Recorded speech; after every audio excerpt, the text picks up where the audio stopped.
शिवलिंग पर जल चढ़ाने से क्या फल मिलता है। आज आप श्रवण करेंगे दुख दरिद्र का नाश करने वाली भगवान शिव जी और माता पार्वती जी की पौराणिक कथा। यह कथा शिव पुराण में वर्णित है।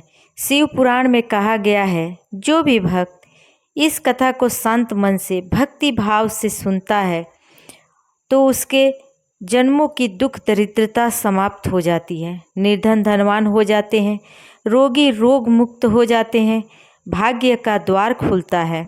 शिवलिंग पर जल चढ़ाने से किस फल की प्राप्ति होती है, आइए श्रवण करते हैं कि शिव जी और माता पार्वती की कल्याणकारी कथा। यदि आपने यह कथा पूरे अंत तक सुन लिया तो यकीनन आपको अपनी परेशानियों का हल अवश्य मिलेगा। भगवान के प्रति श्रद्धा और भक्ति 100% ज़्यादा बढ़ जाएगी। तो चलिए कथा को पूरे मन से श्रद्धा से सुनते हैं। कथा को पूरा सुनने से लाभ मिलता है और आधा अधूरा सुनने से भगवान का अपमान होता है। शिव पुराण के अनुसार एक गांव में एक गरीब ब्राह्मण अपनी पत्नी व अपने पुत्र के साथ रहता था। उसके पुत्र का नाम सोमदत्त था। वह गरीब वृद्ध ब्राह्मण नित्य प्रति शिव जी को जल चढ़ाया करता था और उसकी पत्नी ब्राह्मणी को यह सब बिल्कुल भी पसंद नहीं था। प्रिय भक्तों, दरअसल ब्राह्मणी पहले बहुत पूजा पाठ करती थी, व्रत उपवास सब कुछ करती थी। इतना सब कुछ करने के बाद भी उसकी गरीबी दूर नहीं हो रही थी। जब ब्राह्मण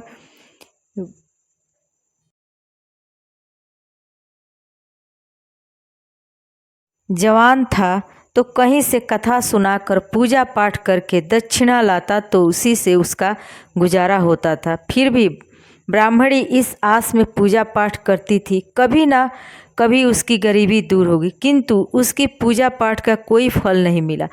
अब तो ब्राह्मण बूढ़ा हो गया था, उसमें इतनी शक्ति नहीं थी कि वह कहीं गांव-गांव में जाकर कथा सुनाए और बीमार रहने लगा। घर में कमाने वाला कोई भी नहीं था। ब्राह्मण का बेटा सोमदत्त गुरुकुल में पढ़ा करता था और ब्राह्मणी के घर में खाने के लाले पड़ गए तो वह गुस्से में पूजा पाठ करना छोड़ देती है और ब्राह्मण को भी पूजा पाठ करने से मना करने लगती है और कहती है कि भोलेनाथ और अन्य देवी देवताओं की पूजा करते करते जवानी से बूढ़े हो गए, लेकिन भगवान ने हमारी गरीबी दूर नहीं की, उल्टा अब तो दाने दाने को मोहताज हो गए हैं। अरे मेरी मति मारी गई थी कि मैं दिन रात उपवास व्रत किया करती, जब तक मैं अपने शरीर को दुख दिया, अब क्या देना तुम्हारा शिव जी जो तुम उन पर जल चढ़ाया करते हो।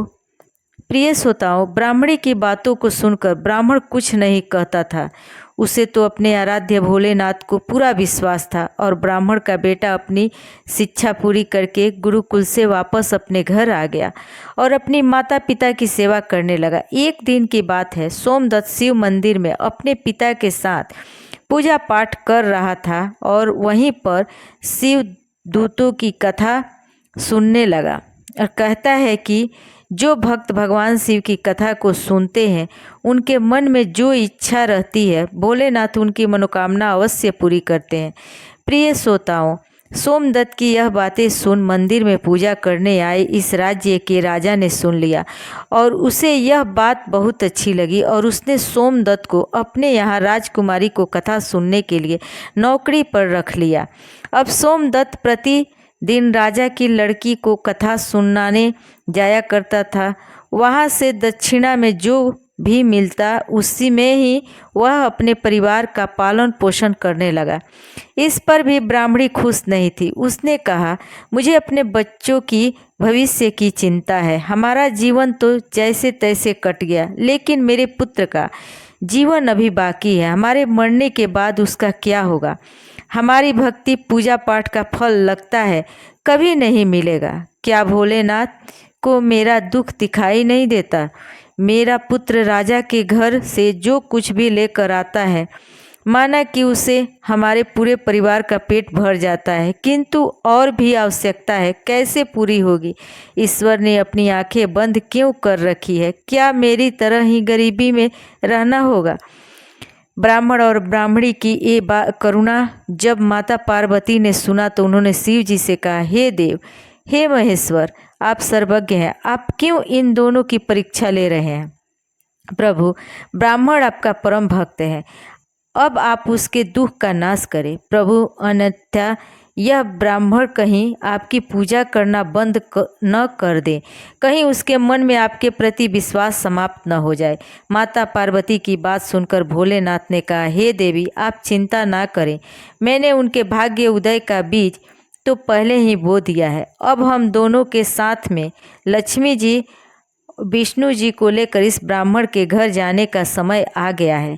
मेरी कृपा के साथ ही वह ब्राह्मण दंपति विष्णु लक्ष्मी की भी कृपा के पात्र हैं। उन दोनों पति पत्नी ने हम दोनों की पूजा एक साथ की है। हे देवी, पृथ्वी लोक पर जाकर हमें शिव लीला करनी है। प्रिय श्रोताओं, अब शिव जी तुरंत माता पार्वती जी के साथ नंदी पर सवार होकर बैकुंठ लोक में जाते हैं, जहाँ दयानिधि भगवान विष्णु जी शेषनाग की सैया पर विराजमान थे। माता लक्ष्मी उनके पांव दबा रही थी। तब शिव जी ने विष्णु जी से पृथ्वी लोक पर चलने को कहा। विष्णु जी बोले, हे देवी लक्ष्मी, चलिए, हमारे भक्ति का बुलावा आया है। अब क्या था, चारों देवी देवता साधु का भेष धारण कर पृथ्वी पर ब्राह्मण के घर पहुंचकर अलख जगाया और कहा, अलख निरंजन, अलख निरंजन। घर में से बूढ़ा ब्राह्मण निकला। उसने उन्हें प्रणाम किया तो उन साधु वेशधारी भगवान विष्णु और शिव जी ने कहा, हम रात्रि में आपके घर पर विश्राम करेंगे। इस पर ब्राह्मण पुत्र सोमदत्त ने अतिथि देवो भव ऐसा विचार कर कहा, महाराज, मेरे घर दक्षिणा मिली दाल भात आदि से हम तीनों के भोजन की पूर्ति होती है, अतः मैं एक समय की भोजन की व्यवस्था कर सकता हूँ। साधुओं ने उसे एक बर्तन देकर कहा कि वह दाल भात इस बर्तन में बने तो हम सब का दोनों समय का भोजन बन जाया करेगा। इस प्रकार बर्तन में पड़े भोजन से दोनों समय के भोजन की पूर्ति हो गई। अगले दिन प्रातःकाल सोमदत्त जाने लगा तो साधु रूपी भगवान शिव जी ने पूछा, हे पुत्र, कहाँ जा रहे हो? उसने कहा कि साधु महाराज, मैं राजा की लड़की को कथा सुनाने जा रहा हूँ। साधु ने कहा, तुम कथा सुनाने के बाद राजा की लड़की से पूछना किस अभिलाषा की पूर्ति के लिए कथा सुनती हो। राजा की लड़की ने कहा, मैं इस अभिलाषा से कथा सुनती हूँ, मुझे ऐसा वर चाहिए जिसके माथे पर चांद और सूरज की रोशनी तथा वह भाग्य का ऐसा धनी हो, फिर उसके कदमों में लक्ष्मी थिरकती हुई हो तथा ऐसी बारात हो जैसे किसी ने अब तक नहीं देखी हो। प्रिय श्रोताओं, अब वापस आकर सोमनाथ ने राजकुमारी की सारी बातें साधुओं को बताई। और देखिए, अब अगले दिन प्रातः काल में जब वह कथा सुनाने के लिए जाने लगा तो साधुओं ने कहा, बच्चा, आज राजा की बेटी से फिर वही प्रश्न करना और फिर से तुम्हें कल वाली बातें बताए तो तुम यह तुरंत कह देना, जैसा पति तुम्हें चाहिए वैसा केवल मैं ही हूँ, ऐसा कहकर भाग आना। सोमदत्त ने कहा, हे साधु महाराज, कहाँ मैं गरीब ब्राह्मण जिसके घर में उसकी दी हुई दक्षिणा पर चलता है, और कहाँ वह राजा की पुत्री। राजा मुझे और मेरे परिवार को मृत्युदंड देकर मौत के घाट उतार देगा, अतः मैं ऐसा नहीं करूँगा। साधु ने कहा कि ठीक है, हम तुम्हारे परिवार सहित अभी श्राप से भस्म किए देते हैं। उनके चमत्कार से डरा हुआ था। उसने सोचा कि राजा तो बाद में मृत्युदंड देगा, यह तो अभी अपने श्राप से भस्म कर देंगे। तो साधुओं को आश्वासन देकर तथा कथा सुनाने के लिए चला गया। कथा सुनाने के बाद सोमदत्त ने कहा, हे राजकुमारी, कल आपने जो बताया था उसके अनुसार जैसा वर तुम्हें चाहिए वैसा वर मैं ही हूँ। ऐसा कहकर तुरंत वहाँ से भाग आया। राजा की पुत्री को एकदम आघात पहुँच गया। उसने दासी के द्वारा अपने पिताजी को बुलाकर सब बात बताई। राजा ने आश्वासन दिया कि उस उदंड ब्राह्मण को उसकी सजा मिलेगी। राजा ने तुरंत अपने मंत्रियों से विचार विमर्श किया। एक वरिष्ठ मंत्री ने कहा, महाराज, उसने अपराध तो फांसी दिए जाने वाला किया है, परंतु वह एक ब्राह्मण है, उसे फांसी देने पर एक ब्राह्मण हत्या का पाप लगेगा। कुछ ऐसा किया जाए कि वह दंडित भी हो जाए और ब्रह्म हत्या का पाप भी ना लगे। काफ़ी विचार विमर्श करने के बाद तय हुआ कि शादी का निमंत्रण पत्र कुछ शर्तों के साथ भिजवाया जाए। राजा ने शर्तों वाला निमंत्रण पत्र लिखवाकर अपने नौकर के हाथ से सोमदत्त के पिता के पास भिजवा दिया। उधर सोमदत्त ने घर पहुंचकर साधुओं को बताया कि आप लोग के कहे के अनुसार कहा, पर राजकुमारी बहुत क्रोधित हो गई। अब सोच रहा हूं कि फांसी का संदेश पहुंचने वाला है। कुछ समय बाद नौकर निमंत्रण लेकर वहां पहुंच गया। साधुओं ने नौकर को सम्मान से बिठाकर सोमदत्त को निमंत्रण पढ़कर सुनाने को कहा। पत्र इस प्रकार था। पत्र पर लिखा था, यह ब्राह्मण पुत्र, हमें तुम्हारी शादी का प्रस्ताव मंजूर है, परंतु साथ साथ हमारे कुछ शर्त भी हैं। हमारे द्वारा सभी शर्तें पूरी करने पर हम अपनी कन्या का विवाह तुम्हारे साथ कर देंगे। शर्त पूरी न होने पर तुम्हें परिवार सहित फांसी दे दी जाएगी। शर्त इस प्रकार है। पहला शर्त, बारातियों के ठहरने वाले सभी बारात घर तथा बनाए गए सभी तंबू बारातियों से भरा होना चाहिए।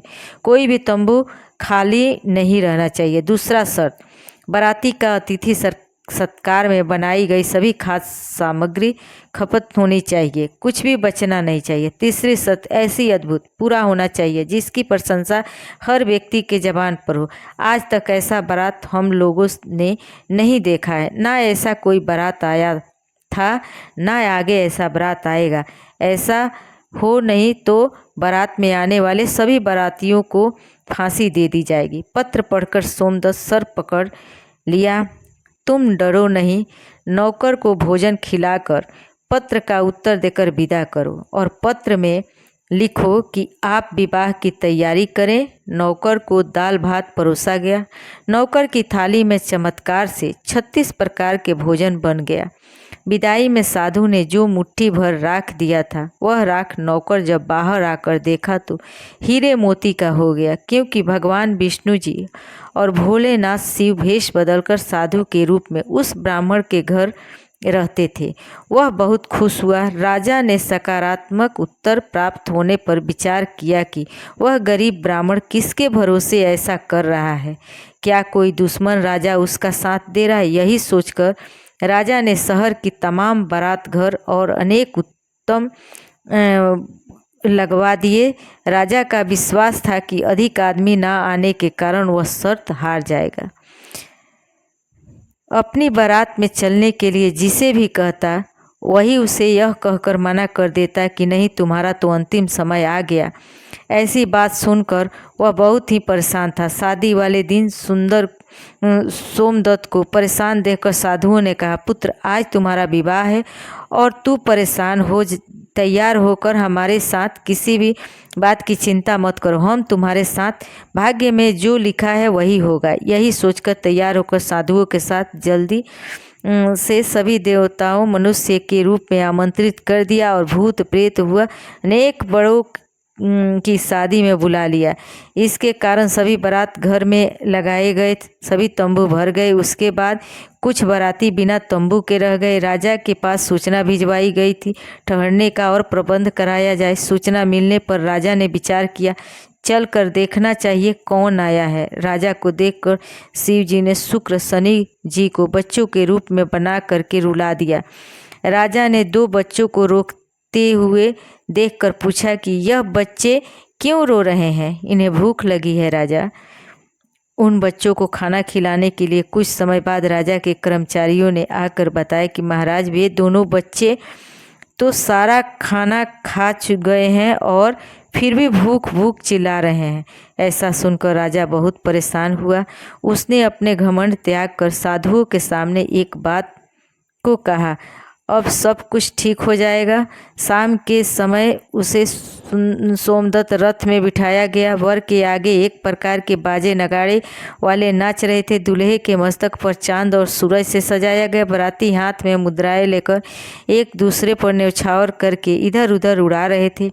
बारात के इस विहंगम दृश्य को देखकर लोग आपस में कहने लगे कि इस ब्राह्मण की भाग्य तो देखो, इसके मस्तक के चेहरे में चांद और सूरज, चारों तरफ से इस प्रकार धन लक्ष्मी उड़ाया जा रहा है मानो किसी बड़े राजा की बारात निकल रही हो। ऐसी बारात हमने अपने जीवन में कभी नहीं देखी और ना आगे देखने की उम्मीद है। यह भाग्य का बड़ा धनी है। प्रजा के मुंह से इस प्रकार की बात सुन करके माता पार्वती ने कहा, प्रभु आप जिस पर कृपा करते हैं उसके लिए अन्न धन के भंडार को भर देते हैं। भगवान भोलेनाथ ने कहा, पार्वती जो भक्त मेरी श्रद्धा भक्ति से पूजा करते हैं मैं उन्हें उनकी पूजा का फल अवश्य देता हूँ। उन्हें दुख कभी तक झेलनी पड़ती है जब तक कि उनके पाप खत्म नहीं हो जाते हैं। उनके भाग्य के दरवाजे खुल जाते हैं और जो भक्त भगवान की कथाओं को सुनता है उन्हें भी राजकुमारी की तरह मनोकामनाओं की पूर्ति होती है। राजकुमारी ने प्रतिदिन भगवान की कथाएं सुनी। उसने मन में जो भी कामना की उसे वह मिला। यह तो भोलेनाथ, माता पार्वती, विष्णु जी और माता लक्ष्मी जी की कृपा थी, जिस कारण ब्राह्मण भी धनवान हो गया। उसका भी घर महल की तरह सुंदर हो गया। उसके घर में नौकर चाकर इत्यादि की कमी नहीं थी। अपार धन दौलत से घर भरा हुआ था और ब्राह्मणी ने भी फिर से भगवान की पूजा अर्चना करनी शुरू कर दी। खूब दान दक्षिणा देना शुरू कर दिया और नित्य प्रति भगवान की कथाओं को सुना करती थी। एक बार प्रेम से बोलिए, लक्ष्मी नारायण भगवान की जय। भगवान भोलेनाथ और माता पार्वती की जय। हर हर महादेव। ओम नमः शिवाय। धन्यवाद।